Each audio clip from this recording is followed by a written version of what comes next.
Hear that? Magnesium. That's what you're lacking. The lack of magnesium has you slouched. The magnesium levels in your blood are dangerously low. It's about the low magnesium levels and not the high alcohol levels.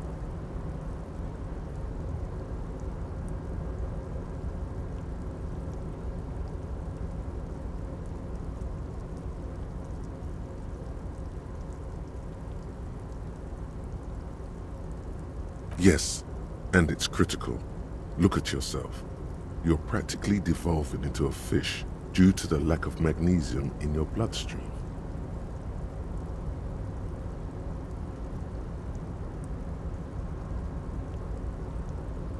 You need to get so magged up. You've probably had 2 heart attacks and a minor stroke already, and the only prescription is insane amounts of magnesium.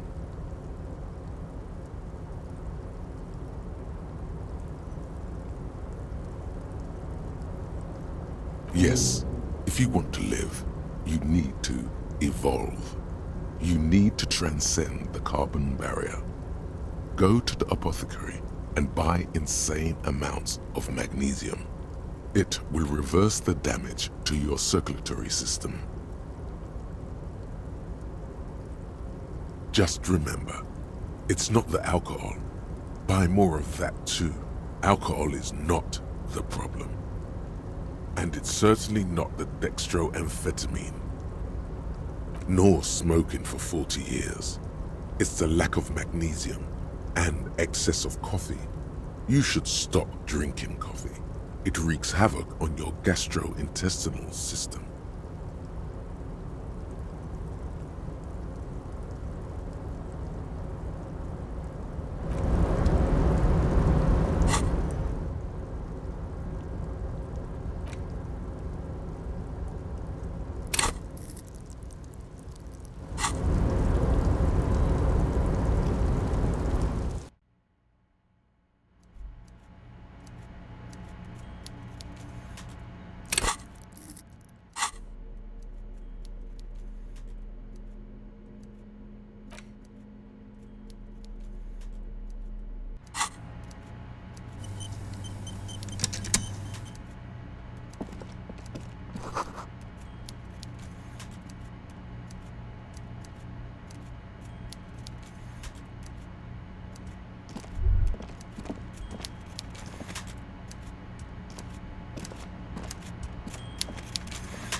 Before you is a walrus of a man seated behind a large desk.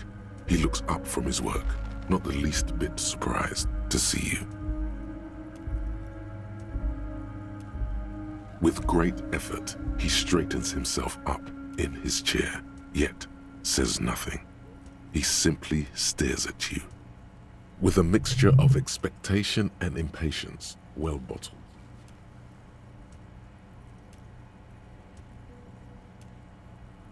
A typical power play. Wait for him to speak first. Show him you've got a backbone. The one good eye of this man fills you up without even flickering. The other, his lazy eye, is constantly moving like a goldfish in a tank. Grotesquely magnified by his +6 glasses. Amblyopia, a childhood condition. For a moment, you don't know where to look. It is unbearably humid in the trailer. Beads of sweat slide down the man's forehead. At first, nothing happens. His face wears a wide and self-satisfied smile. Every now and then, he smacks his big lips. Like a general over his maps, he plots his moves. Judging by the way he's licking his chops, it's going to be a good one. So...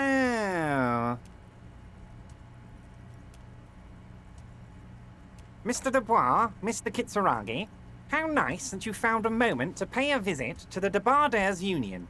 I'm Evrart Clare, head of this little operation here.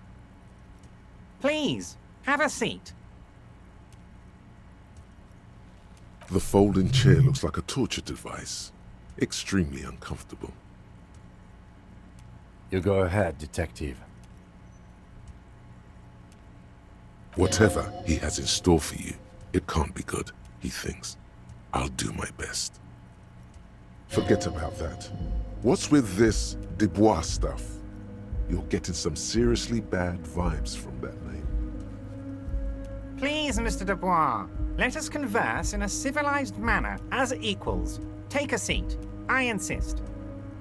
He's trying to throw you off your game with this Dubois nonsense. Don't give him the pleasure.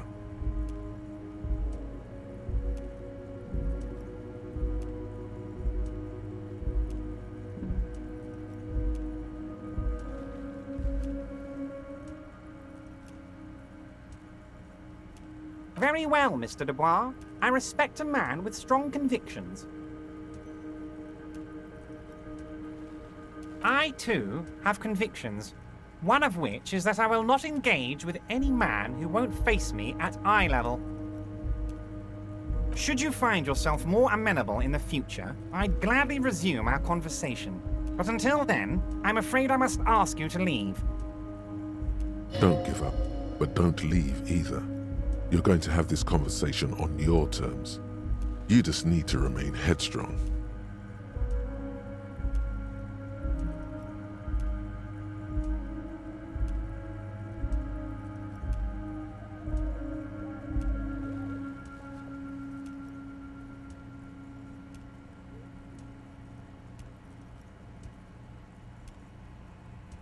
Evrart starts whistling a little worker song. He really is trying to ignore you, or will you out of existence.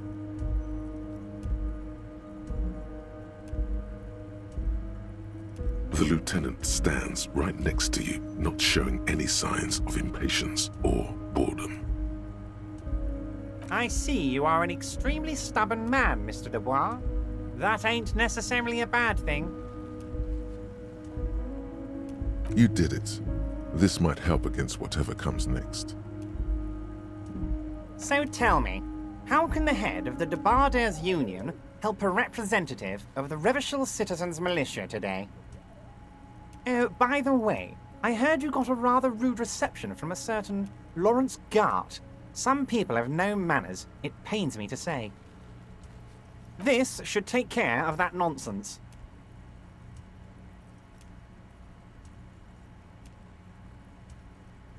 It should be sufficient to cover your expenses for a few days and patch over your differences with a cafeteria manager. Go ahead, take it. Wow, that's 25 real. That's good money. You need it.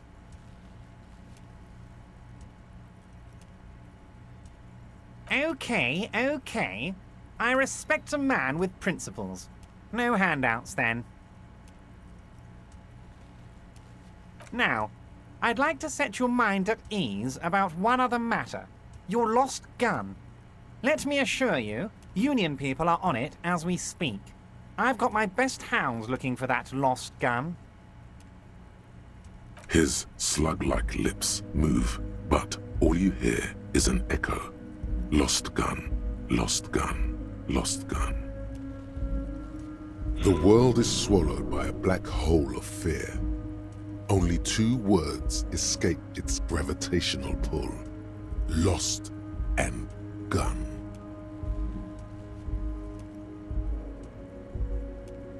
Are you all right, Harry? You say you got this, but you seem a little anxious to me. Don't be. Everything's going to be all right. It's not like you left it loaded. You didn't lose a loaded gun. Local children aren't out there playing with it right now, pointing it into their own mouths.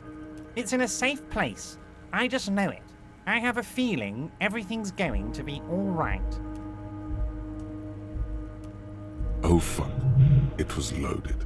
There were 2 bullets in it. You always keep at least 2 barrels loaded.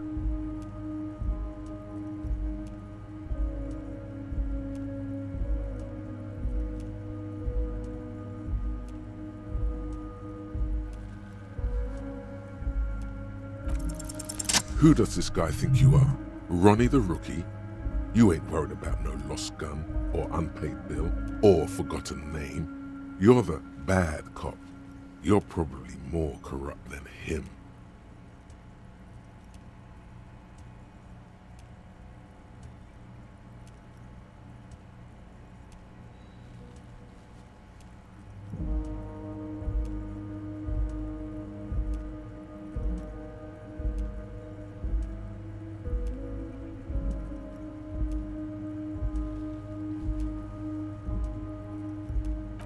You cross your legs and yawn. The fat man does the same, sinking deeper into his chair than one would think is physically possible. He seems to be enjoying your little display.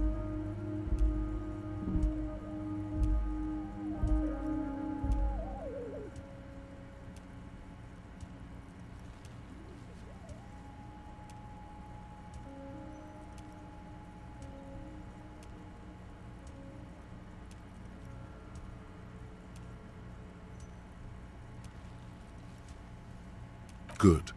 Now lean in with some corruption.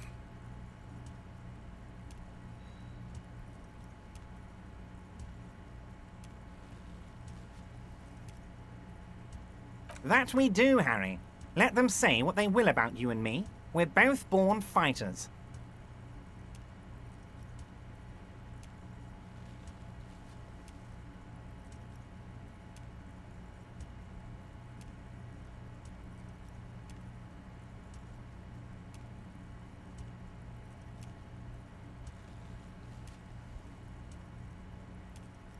Why, thank you. It's always nice when a fellow professional appreciates your work. That's it. Now kick back and add a final flourish for dignity.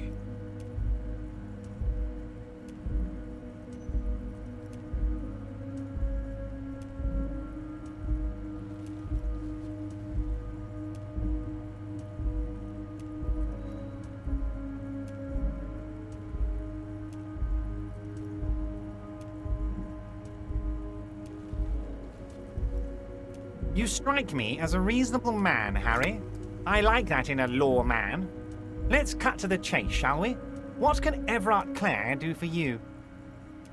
I think we'd like to ask you a few questions. Don't you think so, Detective?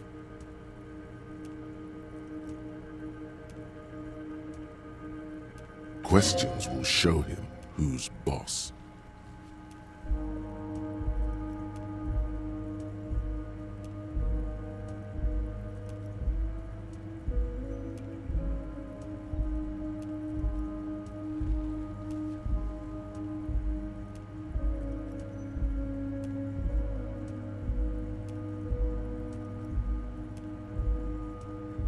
What? Harry, how could you say that to me? You know I appreciate a joke as much as any jolly fat guy, but I can't take slander. Are you actually investigating this?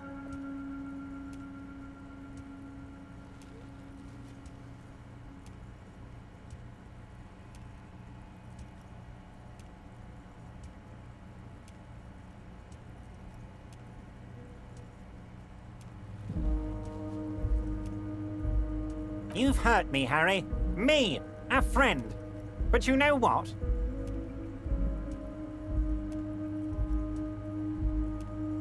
I trust you, like I trust all my friends. And I know you'll never talk to me about this again, because you don't want to wound me. So do what you want, and let's change the subject.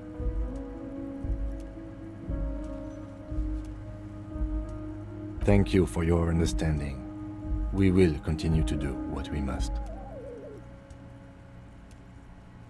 You too, Lieutenant. You know, I like you, but you never were my favorite. I'm a Harry guy. I'm Team Harry.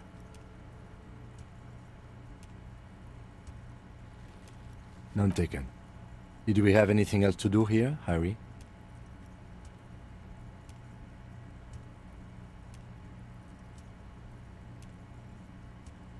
Ah, yes. Your side investigation. Thank you.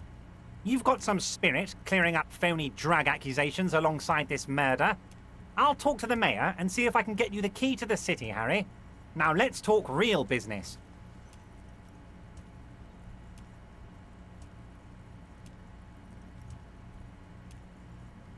Actually, Revachol doesn't have a mayor.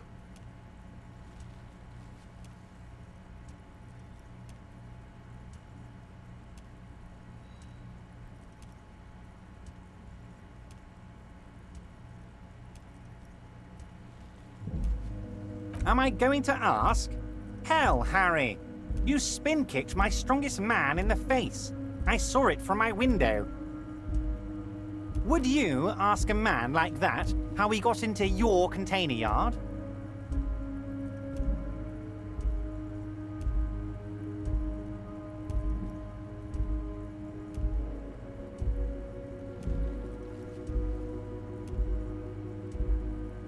It was a figure of speech, Harry.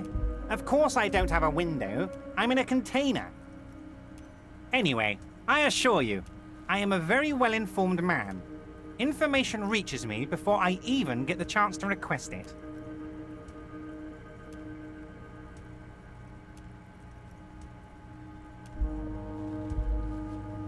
Oh, of course. That's your main thing here. That's why you're in Martinez. I know everything that goes on around here, and I would love to discuss it with you. I mean, it's no secret that the lynching is connected to the strike. So much to talk about. Honestly, it's been weighing on me so heavily. I understand you need to interview me.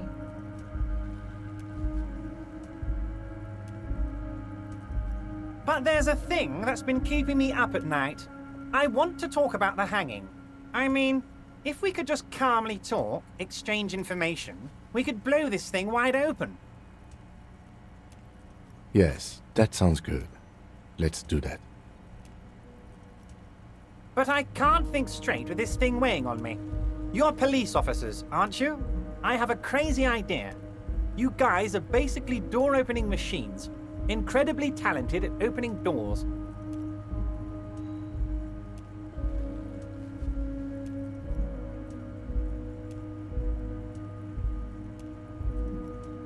Oh, you're being too modest, my friend. But don't worry. This annoying thing I have is completely legal. I just need you to open a door. Does this jiggling ooze think he's going to use you? He's got another thing coming. Play his game, son, with your eyes peeled. He's going to slip up, and when he does, you're going to come out on top.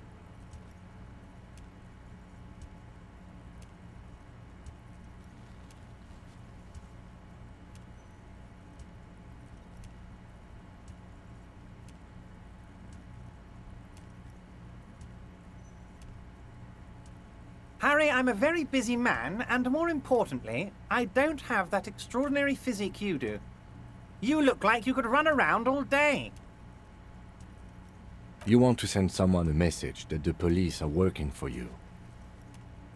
I repeat, I'm a very, very busy man, Mr. Kitsuragi, and therefore I must occasionally enlist outside help. So what will it be, Harry?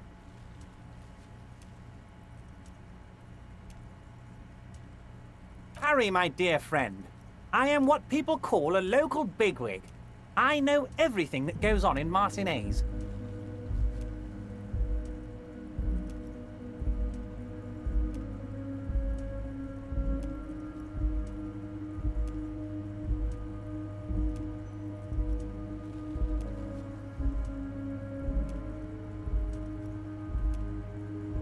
Of course, Harry, I understand. But if that's the case, I don't think we'll ever find your gun. Even worse, we won't be able to speak like equals about the murder.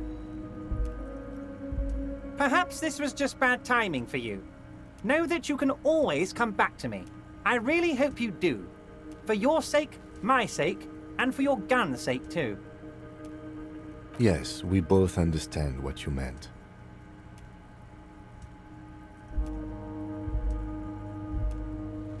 This may be the only way, he thinks. I won't hold it against you.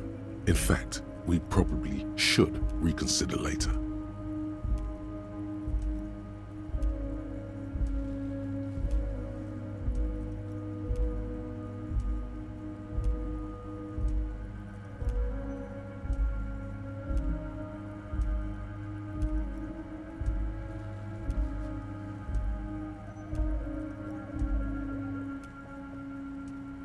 Oh, that's very nice. I haven't gotten around to her yet.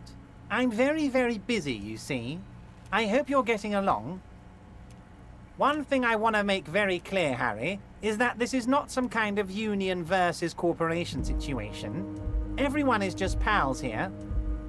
Yes, we're all trying to do what's best for Martinez. Don't feel like you shouldn't work with her just because you and I are such good friends. I'm not a jealous guy.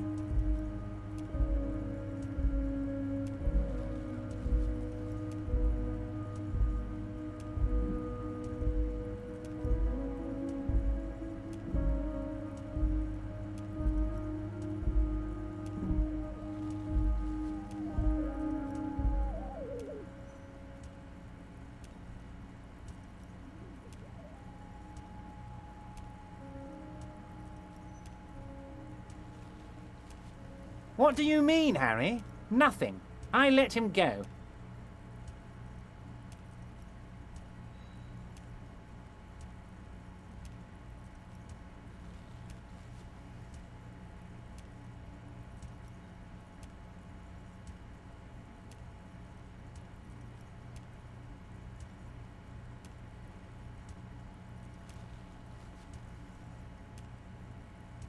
He's an old man, Harry. I wanted him to spend more time with his family.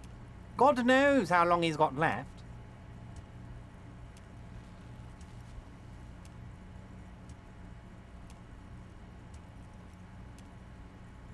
Harry!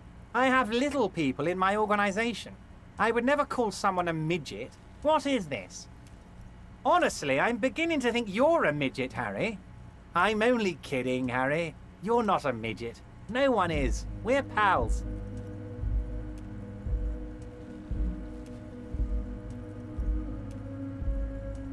Vanished?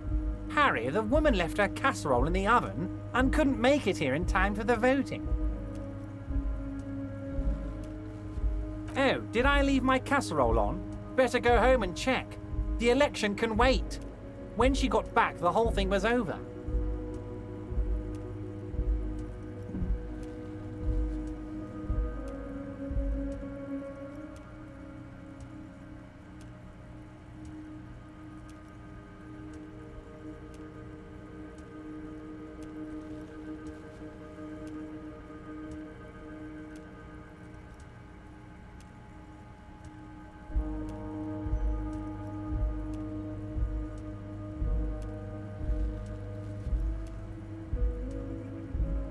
Wait, there was no mention of a casserole from Joyce. Harry, Harry, Harry. Do not fixate on this little matter. Maybe it was a rabbit stew, or a hairdryer, or an iron. The point is, her heart wasn't in it. Mine was.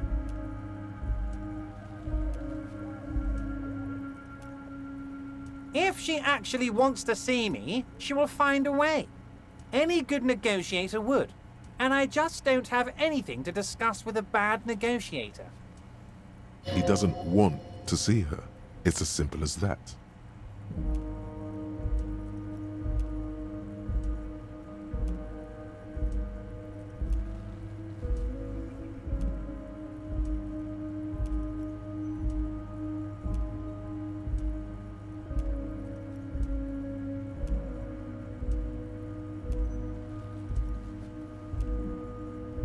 Yes, yes.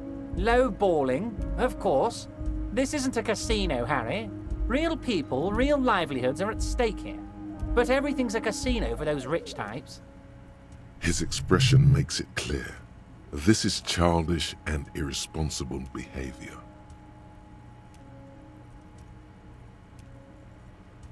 Of course, Harry. Let me just assure you one more time. It's perfectly okay to share anything we discuss here with this Joyce. This is a completely transparent organization. I have no interest in what she is doing, but I myself have nothing to hide. Your business is your business, and I respect your privacy. Just remember, none of this is secret. Tell her about all of it. My brother's picture, my singing swordfish clock. Tell her how overweight I am and how I'm helping you find your lost gun. Tell her about everything. Evrart doesn't mind. It is rather interesting to tell people things about each other, isn't it? It was nice telling him about her right now.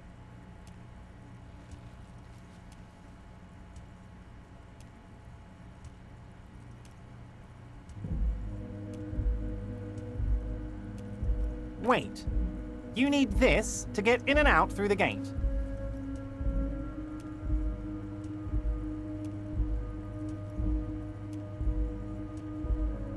Here, you're one of us now. A real red and white Union man. Take care, Harry.